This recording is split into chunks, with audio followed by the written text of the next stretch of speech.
Hey guys, welcome back to my YouTube channel Ana Sharma. कैसे हो आप लोग? आई होप आप लोग अच्छे होंगे, मज़े में होंगे, बिंदास होंगे, झकास होंगे। सो मैं अभी थोड़ी तैयार होके बैठी हुई हूँ क्योंकि मैं कहीं गई थी और फिर मैं आई तो मैंने सोचा चलो क्यों ना व्लॉग स्टार्ट कर देते हैं। और मैं गई थी कुछ लेने के लिए कुछ लेने के लिए गई थी मैं मेरे हस्बैंड के लिए कुछ लेने के लिए गई थी, गिफ्ट टाइप से कुछ। तो मैंने सोचा चलो लेके आते हैं। तो और मैं आई तो मैंने सोचा चलो ब्लॉग भी स्टार्ट कर लेते हैं। और ये जो मैंने साड़ी पहनी हुई है ना, ये मैंने मीशो से परचेज़ की है। और इस साड़ी को परचेज़ किए हुए आई थिंक 2 वीक हो गए। अभी रिसेंटली मैंने परचेज़ किया था बिकॉज़ मेरे पास जो मैंने ब्लाउज़ पहना हुआ है ना, ये तो ये ब्लाउज़ मेरे पास बहुत पहले ही था।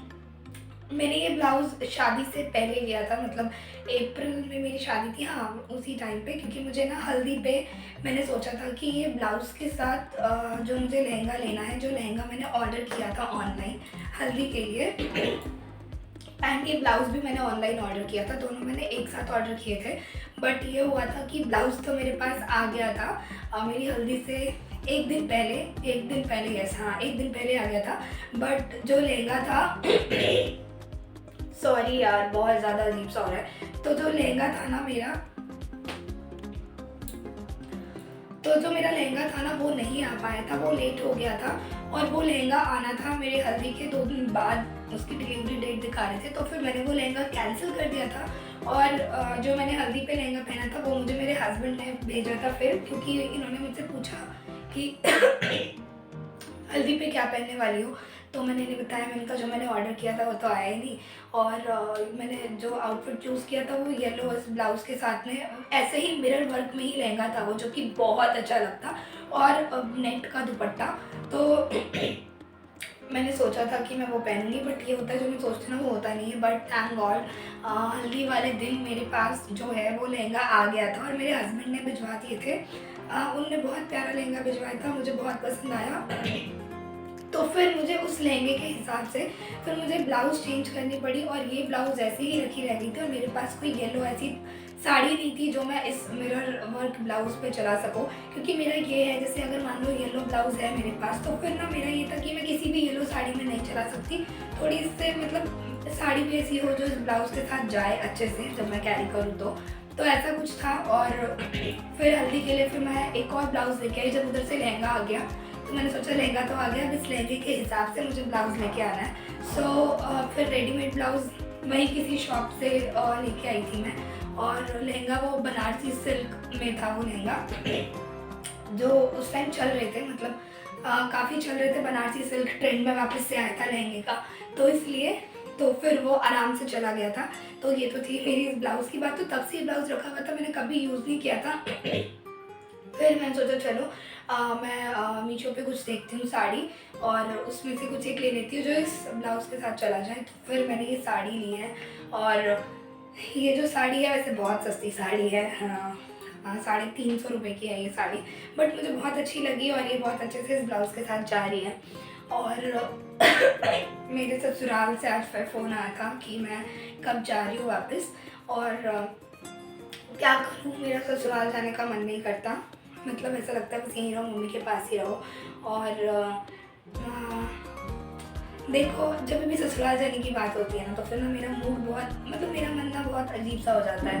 फिर से बहुत सारी नेगेटिविटी मेरे मन में आने लगती है। नई नई शादी जब होती है और आप बिल्कुल अलग एनवायरनमेंट में जाते हो, जहाँ पर आप किसी को नहीं जानते हो या सब नए नए लोग होते हैं। तो एक तो मेरा ये है कि मैं जल्दी किसी से घुल मिल नहीं पाती, और मैं जितनी कोशिश करती हूँ तो मेरा ये है कि मेरे ससुराल में जितने भी लोग हैं सब मुझसे बहुत ज़्यादा बड़े हैं, ये बहुत छोटे हैं तो बहुत ज़्यादा बड़े हैं, बहुत ज़्यादा, मैं क्या ही बताऊँ, बहुत ज़्यादा बड़े। तो इसलिए ना मेरी बातें उनकी बातें मैच नहीं करती हैं, क्योंकि फिर उनको ना मेरा सब बचपना लगता है, बचकानी लगती हैं मेरी चीज़ें, और मुझे फिर वो बहुत ज़्यादा मैच्योर लगते हैं। तो इस वजह से फिर मेरी उनसे बात नहीं हो पाती है इतनी। और फिर क्या होता है, बहुत सी नेगेटिव चीज़ें, शादी होने के बाद ना आपकी लाइफ पूरी तरीके से जो है बदल जाती है। और इस तरह बदलती है ना कि बस आप जैसे थे पहले बिल्कुल उसका एकदम अपोज़िट। हाँ, अच्छी फैमिली मिल जाती है, मतलब ओपन माइंडेड फैमिली मिल जाती है, या मतलब अच्छी मिल जाती है जो सब लोग आपको प्यार करें, आपको बहुत माने, तो फिर आपके लिए बहुत ईज़ी हो जाता है वहाँ पे रहना। लेकिन जब आप ऐसी जगह पे जाते हो जहाँ पर आप देखते हो कि आपके अगेंस्ट बहुत सी चीज़ें चल रही है, तो फिर वहाँ पे ना खुद को मतलब एडजस्ट करना बहुत मुश्किल हो जाता है। और एक तो मेरी शादी भी ऐसे में हुई जहाँ पर मैं खुद तैयार नहीं थी शादी के लिए, और एकदम से जब शादी हुई तो मुझे कुछ समझ में नहीं आ रहा था कि क्या हो रहा था। और उसके बाद फिर जो चीज़ें हुई, मतलब जो भी मैं देख रही थी, मैं कितना भी कर रही थी ना, कितना भी कुछ कर लो ना, आपको तब भी सुनना ही पड़ता है। कभी किसी से कुछ, कभी किसी से कुछ सुनने को मिल रहा था। मतलब 24 आवर्स मेरा ऐसे ही था कि मैं बहुत ज़्यादा डर डर के चल रही थी कि चलो कुछ मेरे से ऐसी गलती ना हो जाए कि मुझे कुछ सुनना पड़े, या फिर किसी कोई मेरे बारे में कुछ बोले तो मैं बहुत ज़्यादा, अगर जैसे एक दिन मुझे इस चीज़ के लिए समझा दी गई तो मैं वो चीज़ दोबारा नहीं करती थी, और जो चीज़ मुझे नहीं मालूम है तो मैं पूछ लेती थी ऐसा वैसा। बट फिर भी होता है ना, आप जितना मतलब सहते हो, सामने वाला आपको और ज़्यादा दबाता चला जाता है, दबाता चला जाता है। फिर ऐसे में ना मतलब घुटन सी महसूस होने लगती है कि इतना करो फिर भी हमारे ऊपर मतलब कुछ भी, फिर भी अच्छा नहीं बोलते हैं। तो मैं बहुत ज़्यादा उस चीज़ में थी। अभी ऐसे में मुझे अगर वापस जाना पड़ेगा ना, बाय गॉड मेरे को बहुत वो लग रहा है, क्योंकि आ, अब मैं क्या ही बताऊँ, जो मेरी तरह जो न्यू मैरिड होंगी, जिनके साथ ये सब न्यू मैरिड और जिनकी शादी को बहुत टाइम हो भी गया हो, तो वो भी अगर मतलब स्टार्टिंग के फेज़ अगर अपने याद करेंगी ना, तो उनको भी वो चीज़ समझ पा रही होंगी जो मैं एक्सप्रेस नहीं कर पा रही, जो मेरे अंदर जो चीज़ें चल रही हैं, बहुत ही ज़्यादा मतलब मेरे लिए भयानक सपने जैसा है। और मुझे फिर ये ख्याल आता है कि काश मेरी शादी हुई नहीं होती। और क्या बताऊँ, अगर आपको सही में फैमिली अगर बहुत अच्छी मिलती है ना, मतलब लोग बहुत अच्छे होते हैं जो आपको बहुत ज़्यादा प्यार करते हैं, फिर तो ठीक है, फिर तो आपका सब कुछ ईज़िली निकल जाता है।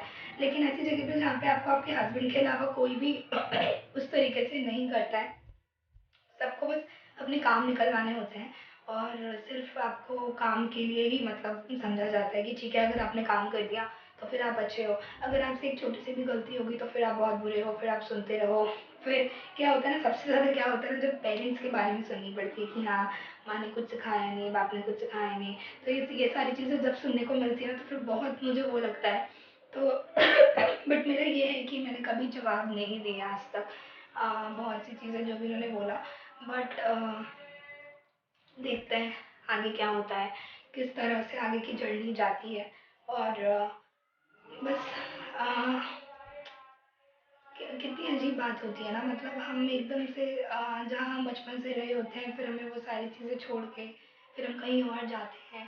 पता नहीं यार लड़कियों का ऐसा क्यों है, कितना मज़ा आता ना अगर लड़के ऐसे होते, मतलब विदाई लड़कियों की नहीं लड़कों की होती, कितना मज़ा आता ना। कभी सोच के देखना, मैं सोचती हूँ कभी कभी काश लड़कों की विदाई होती, ये जितने भी रिवाज हैं सब पलट जाए तो कितना मज़ा आए ना यार। बाय गॉड, चलो बहुत हो गई मेरी ये बकवास बातें। तो अब मैं क्या करती हूँ ना, मैं जाके चेंज वेंज कर लेती हूँ सारा स्टफ जो भी है। और क्योंकि चीज़ें बहुत ज़्यादा फैली हुई है इधर उधर, हड़बड़ हड़बड़ में निकलते हैं, तो तैयार होने के बाद तो फैल ही जाता है सब कुछ ऐसे वैसे। तो मैं इन चीज़ों को जाके समेट लेती हूँ, और फिर मैं आप लोगों से मिलती हूँ थोड़ी देर। तो ये है मेरी साड़ी जो मैंने मंगवाई थी, और काफ़ी अच्छी लग रही है। ब्लाउज़ जो है थोड़ा लूज़ था, पर मैंने इसको फिटिंग करवा लिया, और फिर फिटिंग करने के बाद अब ये ठीक है। और चलो मैं ऐसा करती हूँ, मैं फटाफट से काम खत्म कर लेती हूँ और मैं चेंज कर लेती हूँ। तो ये भाई अभी अभी गया है खोल के इसको, तो वो गया अपने फ्रेंड के साथ पता नहीं कहाँ। और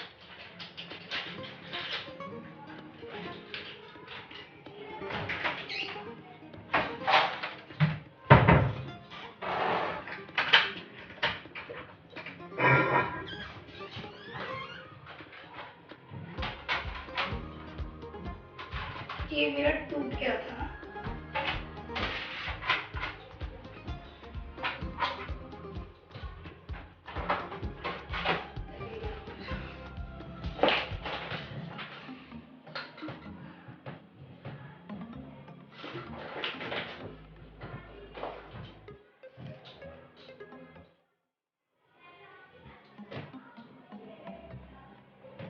सारा कुछ फैला दो, फिर जब उनको लगाना पड़ता है ना तो बहुत मतलब वो लगता है अजीब सा।